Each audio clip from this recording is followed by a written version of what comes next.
مفتی علی اصغر عطاری مدنی مدعا ذلہ العالی کی دعوت پر مرکزی رؤیت ہلال کمیٹی کے رکن مفتی فضل جمیل رضوی مدعا ذلہ العالی کی عالمی مدنی مرکز فیضان مدینہ کراچی تشریف آوری ہوئی، جہاں مفتی علی اصغر عطاری مدنی نے انہیں خوش آمدید کہا اور عالمی مدنی مرکز فیضان مدینہ میں قائم مختلف شعبہ جات کا وزٹ کروایا اور یہاں سے عالمی سطح پر ہونے والے دینی و فلاحی کاموں کے حوالے سے بتایا۔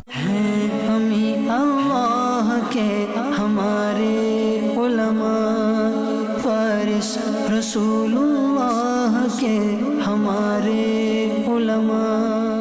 مفتی فضل جمیل رضوی مدعا ذلہ العالی نے دعوت اسلامی کے تحت دنیا کے مختلف ممالک میں ہونے والے دینی و فلاحی کاموں کو سراہا اور اپنی نیک خواہشات کا اظہار کرتے ہوئے مدنی خبروں سے اپنے خیالات کا اظہار کیا۔ مختلف شعبہ جات دیکھی، چاہے وہ مختلف لینگویج سے تعلق رکھتے ہوں یا اس کے علاوہ دیگر شعبہ جات ہوں۔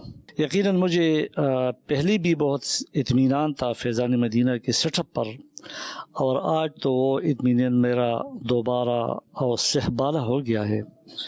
میری دعا ہے کہ خداوند قدوس فیضان مدینہ کے اس سیٹ اپ کو تا یوم القیامت آباد بھی رکھے اور اس کو مزید ترقیاں عطا فرمائے۔ الحمدللہ عالمی مدنی مرکز فیضان مدینہ میں وقتاً فوقتاً مفتیان کرام، علماء کرام اور دیگر شخصیات کی آمد کا سلسلہ جاری رہتا ہے۔ ذمہ داران انہیں مدنی مرکز فیضان مدینہ کا وزٹ کرواتے ہیں اور دعوت اسلامی کے دینی و فلاحی کاموں سے آگاہی بھی دیتے ہیں۔